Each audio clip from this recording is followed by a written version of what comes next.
Hi friends, Dean here with Escape to Gaming. Today I wanted to kind of reflect on the past. We just yesterday they had the 20th anniversary of Doom, and I kept thinking back to my first early experiences playing Doom on, actually for me it was in '95 on the PlayStation 1. They finally ported over a PC version to the PlayStation, and it was my first-person shooting experience. And then later I played, was able to play Wolfenstein 3D, and also I bought, I think it was the next year, '96, I bought the wonderful Duke Nukem 3D that was ported over to the PlayStation as well. Not the greatest port, but still very fun. I primarily enjoyed third-person shooters back then, and that was kind of my preference. I like to see the character in his environment around him and see things around him. And when I first played Doom, it was really kind of a claustrophobic and really intense. You're just up close and personal with everything. And now I see, and it soon became my favorite type of shooter, is the FPS that many of us play today and love today. And I kept thinking back on John Romero and John Carmack and how they created, frankly, what we really should thank them today for, which is the first-person shooter. We're almost jaded with them. We've played so many Medal of Honor games and Call of Duty games, and now the Battlefield series, and not to mention all the other incarnations of first-person shooters, from the Darkness and Darkness 2, and you've got Wolfenstein and Singularity from Raven Software, and many others. But just seeing this 20th anniversary really brought me back to the early memories of what made gaming great. I mean, why did it seem so much more fun early on, back in the 80s and in the 90s? I think in '87 I bought my Commodore 64 right before Christmas in '87. And I had so much fun with it. Just the first couple games, I didn't have a lot of games. I don't have a huge rash of games like we have today. You didn't have the internet. You go into a gaming store, and there might be just a handful of games that you'd be interested in. Kind of like it is with the PlayStation 4 and the Xbox One now. I mean, there's only so many games to choose from. So when those systems were new, you had to wait a couple years for anything to come out. So you quite often would just latch on to 3 or 4 favorites, and you'd play the hell out of them. I mean, I can't even... There was no clock on a lot of these games to let you know how many hours you got invested, like there is with Grand Theft Auto 5 today. I mean, I've got over 100 hours in GTA 5. And it's very, very rare that I put that kind of hours into any one game. I mean, I got 35 hours in Far Cry 3, which I haven't even finished. I'm only about halfway into it. So I could see having a lot of hours in that game as well. And for whatever reason, I didn't finish that game. There's a lot of other Hitman Absolution I didn't finish, and many other ones. Is it because the games aren't good? No, it's not that at all. But I think that we've become jaded as gamers. I think that early on, especially if you're an older gamer and you grew up with such simplistic graphics from the early arcade games, and especially that C64, I mean, Silent Service, I probably had 60 or 70 hours in that game at least. And it was the most rudimentary game imaginable. There's another one called Mig Alley, and all it was just a blue sky and a green bottom. And you felt like you were flying, these F-86 Sabre jets against, MiG Soviet fighters during the Korean War. And we probably had another 70 to 80 hours in that. My friend and I just would play nothing but split screen. You could also play it single player and on the C64. And I just can't believe, with the boring graphics today, I mean, if you had kids sit down and try to play one of these games, their heads would explode. I don't think they could handle it. They'd be saying, oh, this game sucks ass, this is horrible, the worst thing I've ever endured, and, be like having them stay after school at detention or something. But back then, that was the shit. Those were the games that we gravitated towards, and you could put a tremendous amount of time into them. That Airborne Rangers I had for the C64, I probably had, another 60, 70 hours in that at least. These were very simple games, and those games, each level got progressively harder. And it took me a while, it took me a long time, in fact, to get all the way to the final level. And quite often, you'd have to just go all the way back and start over. So you had to really have the perseverance to push through. There was no internet, no way to go in and see if you got stuck on how to beat anything. There was no gaming, magazines really that delved into a lot of the games that I liked. The more popular ones, there would be some walkthroughs of just part of the game, but that was it. So it's great if you want to figure out one level and they'd have to show you how to get through 1 or 2 levels of a game. but that was it. There really wasn't a whole lot. So today, everything is there. You get wonderful graphics, and you got multiplayer and single player. You've got all this, the online components that everyone, seems to really enjoy. Not my cup of tea, but to me, multiplayer is still a split screen, with friends on the couch, that kind of thing. I still enjoy those memories. That to me is the interaction, looking over and seeing your friend frustrated and cracking up or whatever. It's so much fun. I do it now with my nephews, and that's becoming, more and more rare because, everyone has their own lives and, life goes on. But when the planets line up and I have those excursions today with a friend or with a family member, it's so much fun. I think back at, even the PlayStation 1 days. I mean, I had this Duke Nukem Time to Kill, which, God, I love this game. I probably played at least 100 hours, at least in this game. This game alone, I think I played for 4 months straight, virtually without any time off. And this is the only game I played. Once in a while, I put in Road Rash or Twisted Metal to kind of get my fetish out of the way for driving a vehicle combat game. But just the worlds to explore, and to this day, I still haven't found all the hidden secrets. It has some of the best hidden secrets that were hidden in the environments through behind crack walls and things. There's a couple hidden secrets I still to this day have never found. I mean, I could probably go on the internet and find them in 5 minutes, but it was the fun of investing untold hours playing a game like Duke Nukem Forever all night long.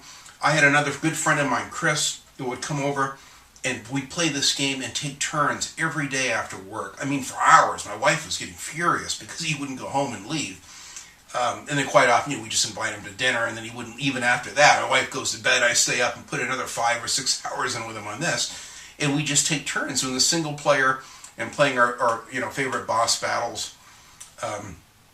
It had so much to offer. The jetpacks, and then we try to do speed runs of our favorite levels. Of course, you had to crank it up to harder and make it, and then there was a challenge of playing on it hard. So I probably have 100+ hours easily in this Duke Nukem Forever, which you can buy today for probably $10 on the internet or less even. It's not that much of a game compared. And I just played this over the summer, and I couldn't believe how frustrating and awkward the controls were. I can't believe it. I used to master this to the degree that I did. But this game with the pipe bombs and the rocket launchers and the guns and just the exploration and wonderful third-person shooting platforming was just incredible. I mean, I never get tired of playing games like that. Another one which I don't have, unfortunately, here I'll have to get from my collection for the PlayStation 1 was Alien Trilogy. Very hard game. That game, I probably had probably 60, 70 hours at least in that game. A very difficult game. There was, near the end of it, I could not figure it out. This alien queen would come in and beat me on this one level, and I just couldn't see how to beat it. So what I did is, long before the advent, again, before the internet, before YouTube, before Let's Plays, before the advent of the PVR, is I took my, PlayStation 1 and took the 3, the yellow, red, and white cables and put them into my VCR input, and I'd take all of my gameplay because I wanted to study it. And then I'd watch it on my big 35-inch Hitachi Ultravision, and I'd sit and watch the levels because I'd be so hyper-focused on beating what was right in front of me. Sometimes I'd miss the forest of the trees. So I actually kind of created, without, I didn't know if anyone else did this at all. To this day, I honestly don't know if other gamers have ever tried this, but that's how I would figure games out. And then find, that's what I'm missing. And I'd see it from a different perspective. I could sit and take my time at my leisure, pause it, study things in the environment. And that quickly became a way that I would actually beat a lot of games I get stuck in, as I'd record my gameplay and then I'd watch it. This is probably why I like watching Let's Plays right now. And with everything going on with YouTube at the moment, and I'm certain about my own content because of copyright strikes and third-party match, ID content and all that kind of thing. I've actually been cramming in. We're in Phil at DSP. He's got a couple Let's Plays that I'm going to watch while I still can before they get removed or shut down. So I really enjoy watching people play video games. I just enjoy whether I'm playing it or watching it. I like being a part of it. It's still a big part of my life. This 2013 has been filled with tons of personal goals, and unfortunately my hobbies, which primarily is gaming, and my films have taken a back seat to that. I haven't been able to game as hard as I like. In fact, I had to actually take a week off just to play GTA 5. Which my wife still is kind of pissed at me about that, but I could actually buy a PlayStation 4 and an Xbox One for what I lost in that 1 week of taking that off. But I wanted to play that game so bad. It meant so much to me to dive in, and then once I got a taste of the story, I couldn't stop. I played it all week and then continued for weeks after to try to work towards 100% completion, which I'm not there yet, but I've got over 100 hours in it. And it kind of brings me back to the old days where I would invest that tremendous amount of time. And I used to game during the daytime, which I haven't done since actually GTA 5 is the first time in probably over a year that I've actually gamed during the daytime. The last time was 2012 where I played LA Noire. I was kind of homesick and took a week off, and I played through the whole thing, and I played it, day and night, and beat it, including all of the DLC content as well. So it's just interesting to see, say, well, what has changed? The games, certainly the controls are better. We get, wonderful graphics, beautiful representation of, reality, via these incredible graphics and polygons and smooth edges and all that. And I find it interesting that even though the games were more simple, like, Alien Trilogy, they were tough, and there was something that was like a mystery about the game. I mean, they didn't have strategy guides, which I, enjoy today. They didn't really have, there's no internet, there's really nothing to tell you how to play the game quite often. Sometimes it'd be a simple little booklet with real basic controls and a couple tiny little pictures in black and white or something, and that's it. You were kind of stuck on your own to figure it out, and it was really a trial and error, and I think that was part of the charm of the early gaming, is you were obsessed with figuring it out, and you had friends who were advancing in the game, and you didn't want to see them get too many levels ahead of you, so I would just put in these all-nighters. I was obsessed with beating the game. Another game for the Super NES was Super Star Wars. To this day, I have never been able to beat. I may have to buy a Super NES this coming year, and that'll be the first game I'm going to buy. I don't know if I'll be able to suffer through it, but I remember my thumbs and fingers were raw. I mean, I actually had bandages taped around them because I wore my fingers out trying to play the Super Star Wars, and I wouldn't stop playing. I just would keep playing with sore fingers. And I had Band-Aids with little cotton pads under them to try to keep my fingers from being so sore, and I just kept playing, and I couldn't stop. But the hours, even in that, I probably had, 50, 60 hours in Super Star Wars, even though I never finished. I got right near the last level where you're in the trenches, and I could never beat the level. But you become obsessed with trying to beat these games, and I'm just shocked at how fun the games were back then. They were almost more magical. I mean, the game Myst that came out on the PlayStation 1 was also a PC game. I played that twice all the way through. I played it through the first time. It was like a religious experience. It was so magical. I immediately replayed the game again because I just wanted that magic back. It was incredible. And later we had, Myst Exile 3, which I have down here for the PlayStation 2, which had even better graphics and some really cool interactive cutscenes and stuff. But there was something about the time and the magic, the time invested in those games that I can't match today. I don't know what it is. Again, Wolfenstein Return to Castle, it's no surprise. Many of my friends know that this is my favorite game. When this came out, I think it was 2001, I just was mesmerized.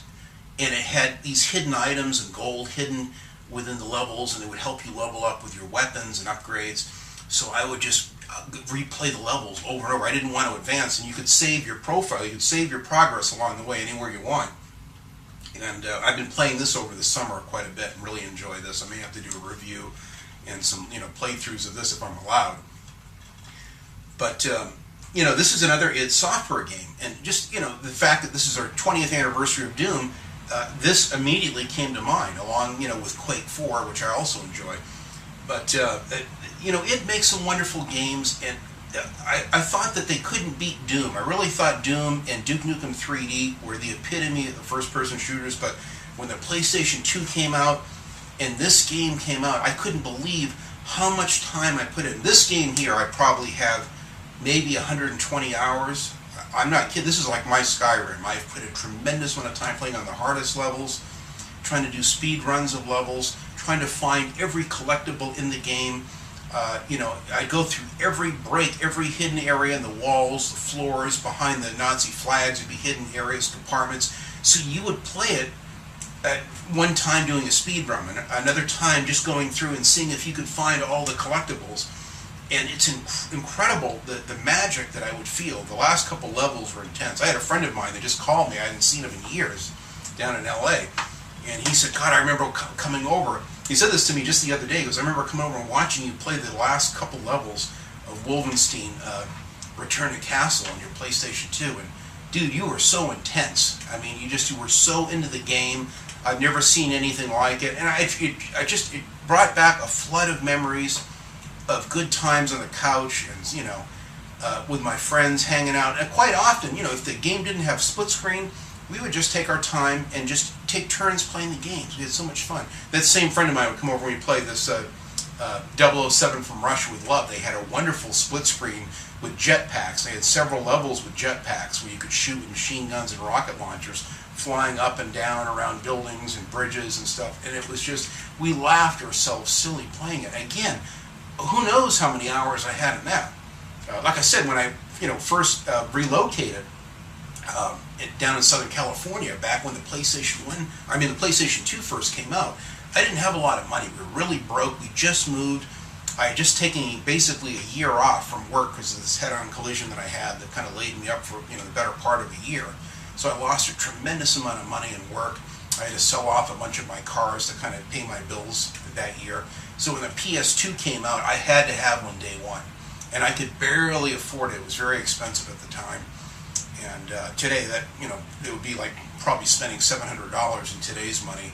Back then, 2001, it was a lot of money for that console. And I could only afford one game, and I bought Twisted Metal Black, no other game, for 4 months. It's all like 4 months of Twisted Metal Black. Playing it again on the hardest levels, taking on as many enemies as I could, unlocking everything in the game. I've played that game probably more than any other game over the summer, that and Return to Castle on my new PlayStation 2 and analog TV down here. I had so much fun reliving those days. And I'm thinking, God, how could I play one of these current games today for 4 months straight? Could I do it? And I'm looking right now. I got this new Assassin's Creed Black Flag here. It's possible. This is, I'm going to have a week off starting next week. So I'm sitting here, because my time is so precious. I can't, right now the work is slowing down. I'm getting everything caught up on the house. I'm trying to get all of my goals done before Christmas time, which is making my wife happy, but I'm just not getting that much gaming. So next week, I'm clearing my slate to take a week off and to try to get some gaming. And so I'm deciding, God, what game can I play? And I'm thinking of playing, either Assassin's Creed Black Flag, something lengthy and something really, immersive or submersive, as I like to call it. So I've got this, I've got the new Human Revolution game. Where's it over here? Which I want to play. Now, this is the regular version. I got the new director's cut of this. So I'm debating this, and then I also had The Last of Us up here. So, I started watching some of Phil's Let's Plays on this, or playthroughs, and and I've got it down to these 3 games. And I'm sad that I have to choose between 3 games. I'm the type where I don't like to play something this immersive. I don't want to put in and play 30 minutes here and an hour and 15 minutes there. This is something I want to sit down and play for hours on end, just like the old days. I want to bring back that magic from the old days. So even though I love my new PlayStation 4 and can't wait to see the gorgeous graphics on this, I already started to watch one of the opening cutscenes just to see the graphics, and I took it out. I said, I'm saving this one. It's that good. But this, this Human Revolution could be fantastic. Everyone has told me, gosh, if you love the Blade Runner, Dean, you love this. So I'm debating this, The Last of Us, and I got, my buddy Gary says this Orange Box, Half-Life 2, is another must-play game. So I'm trying to whittle it down to these 3 or 4 games. And I'm not sure. The Last of Us looks really good. I don't want to feel left out. L.A. Noire, I waited a full year before I played it, and it instantly became one of my favorite vacations of taking a week off and playing a game. So I want that kind of magic. And I know that all of these games will give me that. It's just a matter of choosing the right one. Another game, I have Manhunt, which, I also have for the Xbox and played it. But on the PlayStation 2 version, I played this all the way through months. We're talking probably 6 months of playing this game between for another friend of mine and I. And then I had actually a third friend that would come over later after my friend Chris would leave. I had a local friend that would come over and play this as well. And we just had a tremendous amount of time with mana. I played in the hardest level. You had to go do speed runs of every level to unlock all the hidden content. I unlocked all the content. There's 4 hidden levels which are extremely difficult to unlock. I unlocked all 4 of them, played all of those levels and beat them. I mean, it's insane the amount of time that I would put into these games, and that's the kind of magic that I miss in games. So I'd love to hear in the comments, what games did you have way back at the time? These could be, back in the NES days, the PlayStation 1, 2 days, early Xbox days. What games did you have that you loved to play that you could invest a tremendous amount of time in, and why? Why do you think that is?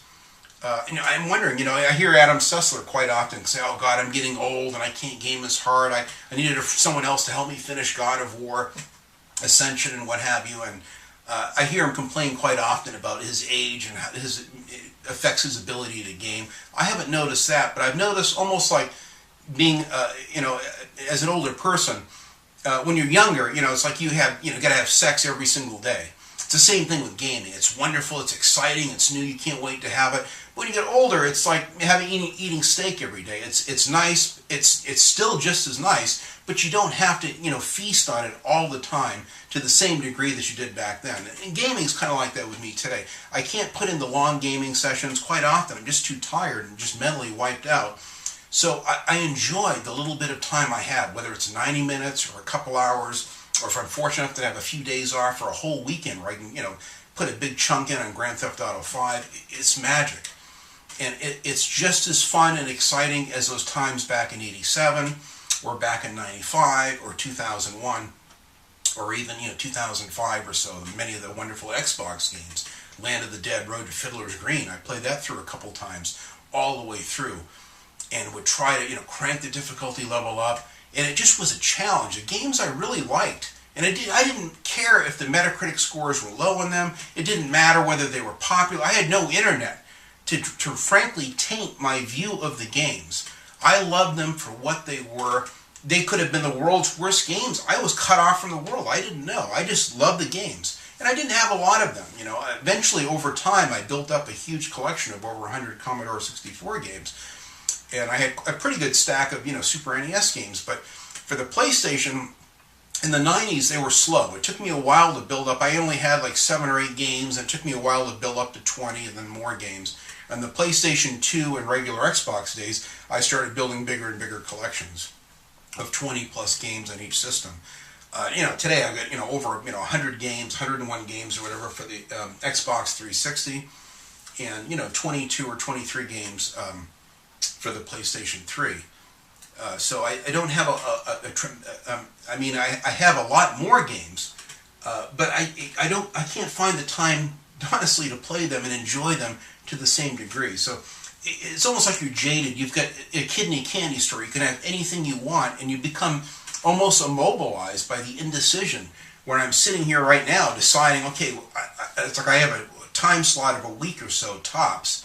What can I play? What can I really dive into that's going to just be the most wonderful adventure ever? And I know I'm sitting, in the presence of greatness with these 3 games here. So these are the problems that perhaps you want to have. I know some of you younger gamers, you're just doing it constantly, every chance you can. I did the same thing. Maybe I had more energy. Maybe it was just the newness of games back then. Again, today there's so many. You get, 5,000 Xbox 360 games or some insane amount. It's like a sensory overload. And even back then, we had a lot of games for the C64 and the NES and Super NES, but they were hard to find. Your game stores only carried certain ones, and you were cut off from the world. You didn't know about a lot of, rare Japanese versions, unless you had some gaming magazines. And even then, I would only see a gaming magazine every few months, so I'd miss many issues. I never subscribed to them.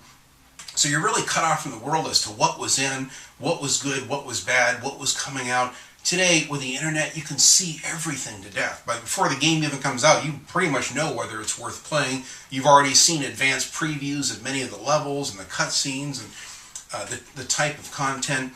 Quite often now you can even see reviews before the game even comes out. So I mean, it's amazing. So, and I don't know if maybe that's kind of contributed to us being a little bit more jaded and not having the deep level of appreciation. I grew up in a very poor family, very few toys. I had very little my whole life growing up. So when I got that first C64, I mean, I almost just worshiped every game. It's like, oh, thank God, you know. And it would have a special place. I would never scratch the floppy disk or the PlayStation, 1 disc. I was very careful with everything, and just, literally cherished each and every game that I had.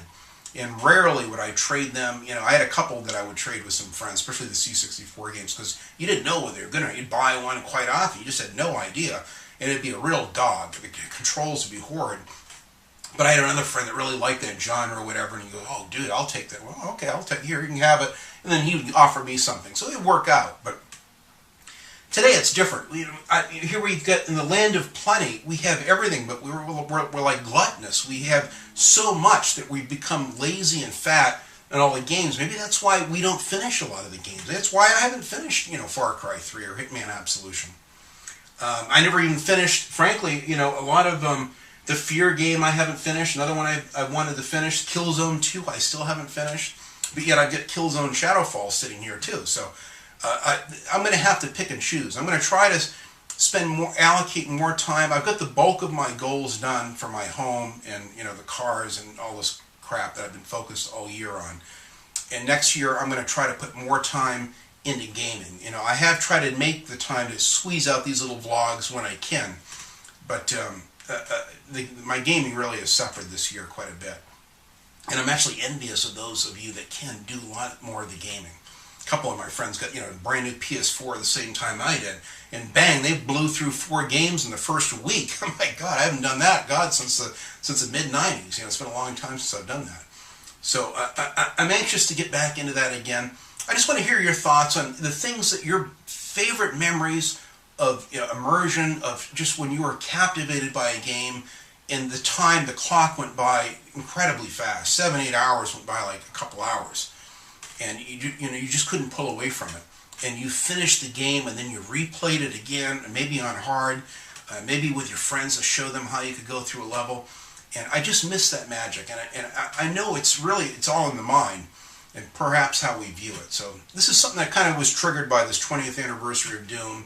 I love id Software. I take my hat off to John Carmack. I wish him the best of luck with his new career. I think this Oculus Rift thing, no one I can think of that would be better to lead, the forefront of that than him. John Romero also, and the rest of the id team that helped develop the wonderful Doom and Quake.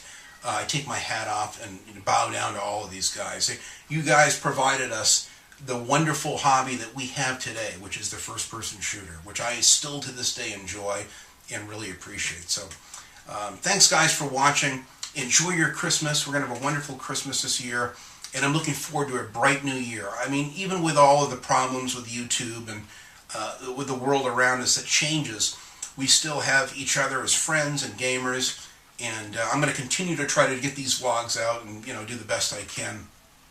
Content ID matches. Again, I'm not monetizing, so it could be a little bit easier for me. I'm not sure, but anyway, enjoy the holidays and have fun with your favorite game.